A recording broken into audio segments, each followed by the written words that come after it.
Filters.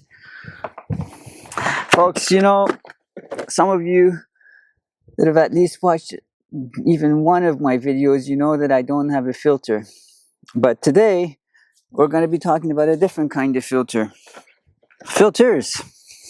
But before that, let me welcome you to my humble off-grid homestead in Canada.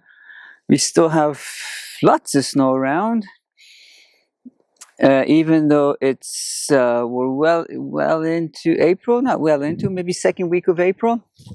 But I mentioned off-grid. I am off-grid, but I'm not Amish.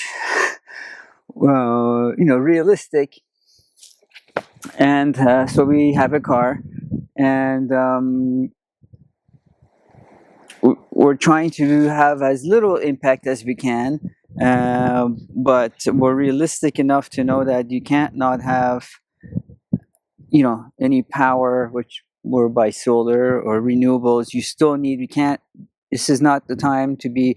I welcome a time where we maybe go back to candles and everything like that. But right now, as the world stands today, we need some luxuries. This car is we bought it a year ago. It's 3 years old now, and as part of being realistic and moving away from the city, there are things that you're going to have to learn to do, to repair, to manage on your own, because you may not have the means to. Well, the dealership wants $130 an hour for their labor, and the parts, the parts that are made specifically for the car. Well, they charge you, I think, twice. Once for the parts, once a markup. And if you go to local mom and shop garages and that, well, they charge $70 an hour, and they don't charge markups on the parts. But the thing is that I don't earn $70 an hour, even $70 an hour. I earn something like $5,000 a year. So I've had to learn how to do what I can, at least on my own. I've built a couple of structures now, and I've helped with the two big ones with the crew. That's how I learned. But 11 years ago, I didn't know which end of the hammer to hold.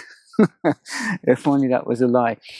And so today, this is my second time changing the filters since we bought this car a year ago.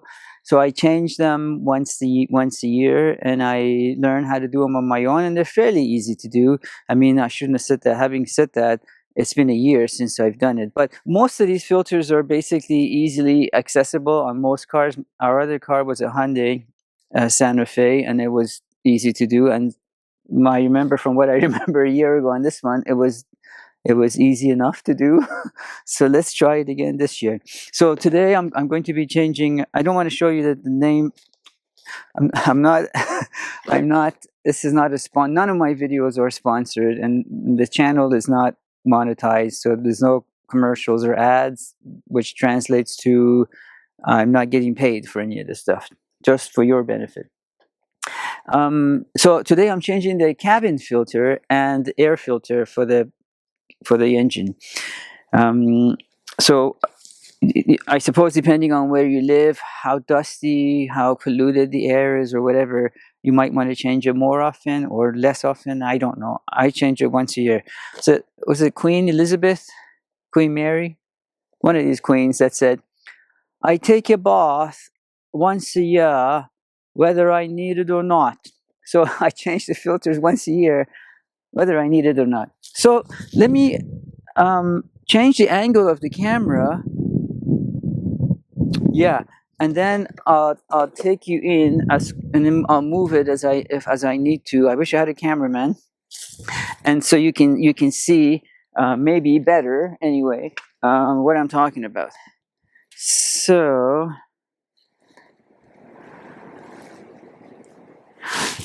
So what you need to do, very first thing I did, is push your front seat back. We're doing the cabin filter, by the way. Did I mention that? Okay. And then it's usually inside or behind your glove compartment. Let me see if you can see it. Although I'm going to be going in there, so geez, I hope I don't block your view. But then I'll move it so you can see.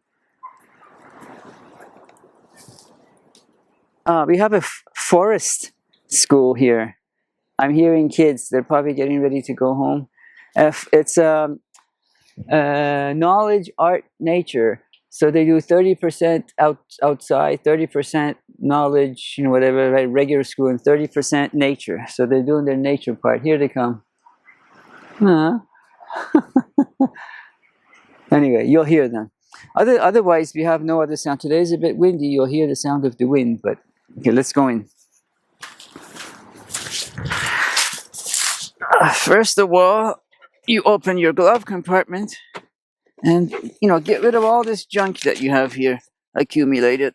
Well, no, this isn't actually junk. This is just mostly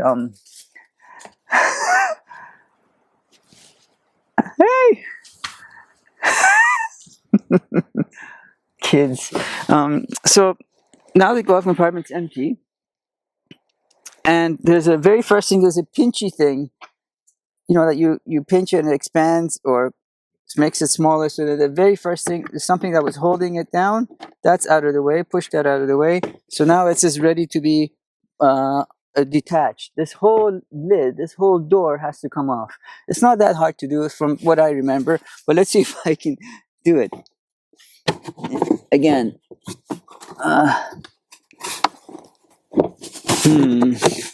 Should have practiced this before coming out to you.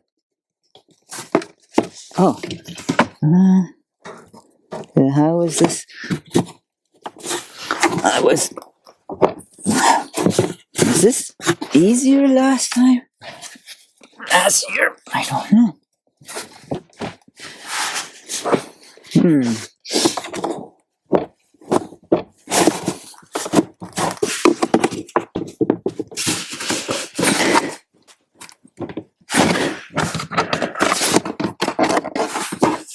I see the hinges. I just can't seem to be able to release them. I don't want to break anything. I see you.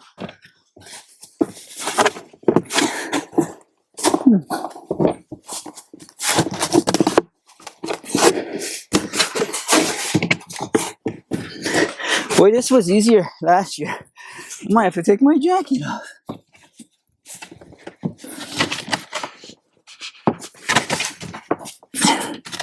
So,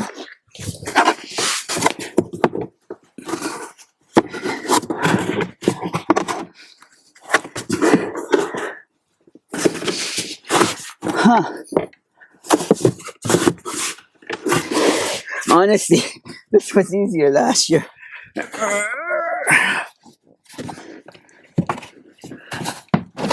Okay, so look, I'll show you. See these I guess hinges, like I was saying, and they have a corresponding whatever that goes into them that holds them together. When it's shut, it's like that. You don't see them. So put that off. Boy, that was a bit embarrassing. Now there is a door that also has the same sort of a setup as these hinges.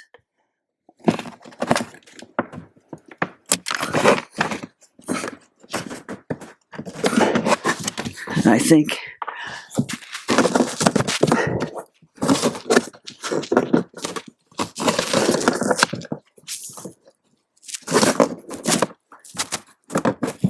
one pinch, two pinches. That's the lid, the cover for it, off.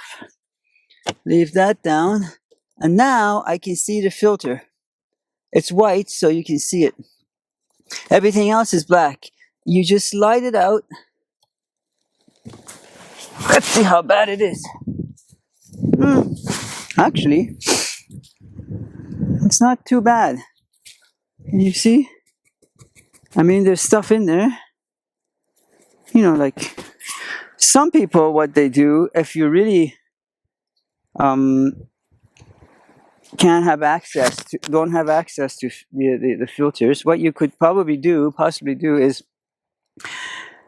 take these and vacuum them, or use, if you have an air hose, like what with a what's that? What's the name of that thing? It's a hose that like a pressure tank, and you can hose it, like a air hose it out. But the thing is that we have pollen allergies, and it's probably best if it's right now to actually change this. And I'll take the new one out and show you how clean the new one is. Heck, this isn't much cleaner than that one. Can you see the difference? But like I said, there's probably micro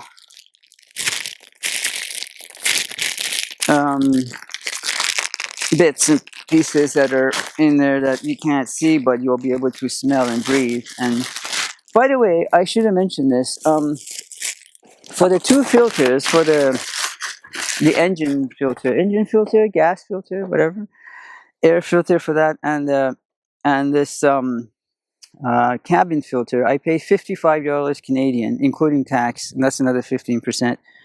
I guess you can see a little bit of a difference. You can see which one is the dirtier one. And when I went to buy this the other day, the guy told me that he asked me if I want, and by the way, sometimes it tells you which side is supposed to be down. This is made in Thailand. Oh, and it says when it was made. This one was made in 21. This one was made in 2024. They sold me a few-year-old ones here, but this one is only a year old. That's good. You know, that's something you can't tell. I don't think there is an expiration. Not expiration. There's a date of manufacture on this. There isn't. Huh. Anyway, and sometimes there is an arrow that there is an arrow. See, that shows you which way is supposed to be down. So that means pointing to the floor. I'm pretty sure, and that's how I'm going to do it. That's where the flow. It says airflow down, goes through. Anyway, so let me install this. Oh yeah, so I was saying. So he asked me if I want which one I wanted. I said I don't know which. What do you mean? There's a different kind. He said, well, there's a reusable one too. And I said, you know, what is reusable? So nowadays, when you think reusable, and I'm trying to live sustainably here, where's the arrow? And I said, yeah, okay, yeah, reusable. I'm all for that. Give me the reusable.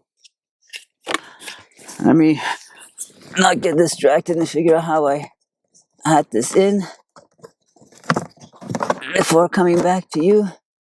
Oh, folks, when you push it in all the way, when you push it in, you think you're done going through. You're not. You have to push it a little bit more, and it just kind of goes up. Then you know that it's in place, because I had a hard time putting this lid on till I just gave it a little bit more of a push, and it just fell into space, or fell into place. Okay, the door is on. I hear the clicks. It's all in place, and that's good to go. Now I'm going to put the lid back on. And so he asked me, do you mind if I keep working? Okay.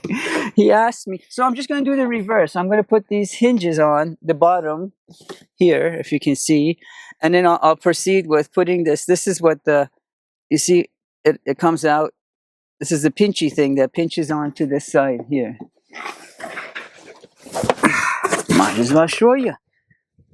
See how you can pinch this and it falls into place and holds it. The other side doesn't have one. The other side just has this thing here, and maybe that's for the door. Okay, so I said, yeah, I'm all about reusing as opposed to, oh, did you hear that? That fell into place. That's all good now. All I have to do is put this little latch on and the door's on. I mean, how long did that take? I know what you're thinking. To get started, I had a hard time, but I managed it. I think I did it in, not talking to you folks. I think I did it in maybe 10 minutes or so. That's pretty good. I'm happy with that. Anyway, so he said that's and then fix your seat. He said, yeah, I said, well, okay, so how do you, where am I? He said, oh, I guess I should get down here. You see, so I said, are you able to see me? So I said, how do I clean it? Do I put it in the washing machine, or what is that? How does that look? He said, no, you have to buy a cleaning kit. Well, I said, well, how much for all this? Well, the filters themselves, the filter for each one of them will have reused. If each one costs more than 3 times as much. Each one costs more than 3 times as much to purchase. Whereas this is basically paper. I don't know. I didn't even get to open one of the reusable ones to see what it's made out of. So basically, folks, this is where the realistic, sustainable, off-grid kind of thing comes into play. And I'm not trying to tell you what you should do or you should not, just what makes sense to me. Okay. Those reusable ones, whatever they're made out of, to be able to clean and reuse. So the material that's gone into that's taking more resources, heat, plastic, metal. Again, I don't know what it's made out of to make them more durable. Then there's the cleaning kit that had 2 cans of something. What the cost of the cans, the carbon footprint of the cans, and then what's inside of it, those chemicals. And you might argue that you may not, you don't have to use the chemicals, and you're probably right, but I don't know. To pay that much money and not, I mean, someone's gone possibly through the trouble of designing this thing for its optimal use, and if I'm not using that, and whereas this is basically made out of paper, I'm from the feel of it, it feels like it's made out of paper, and so I thought, look, I mean, it's paper, but it's thicker paper, and it's got some kind of fibers in it. Can you see? And so I thought I'd rather change this once a year, and it's made out of some kind of a paper or whatever else that's in it. Whatever the filters are made out of for your house, if you have a furnace or whatever, I don't know. So it's not just paper, whatever else is in here, but it's less material, less pieces that's gone into it that needed to be maybe processed or milled or whatever else that they have to do to make those reusable ones. So I decided, after all, to go with this. Not just because it was cheaper, but because it was not easy to use. Okay, so now I'm going to go move the camera elsewhere so I can open the hood and change the filter, change the engine filter, I guess it's called. What does it say on it? What's it called? Let's find out. Engine, 2 times engine protection. Air filter, doesn't say what.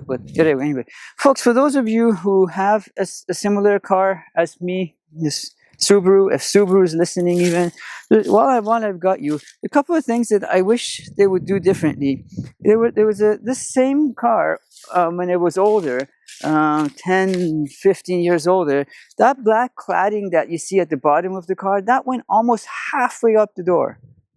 Now, this other Subaru is supposed to be an off-gridish kind of car. They put a wilderness badge on it, and then they've lowered the cladding way down, like any car would, by cladding the plastic. I mean, here. Well, I mean, who buys a car for off-road and wants metal or paint. I want it almost all to be made out of plastic and up. Same for the hood here.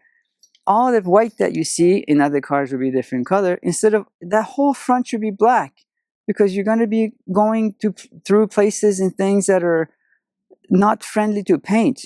And then they put this black thing in the front, whatever that you want to call that, and that does nothing other than just for looks. You want to be, you know, productive. And let me just get it. There's so much sun on it now.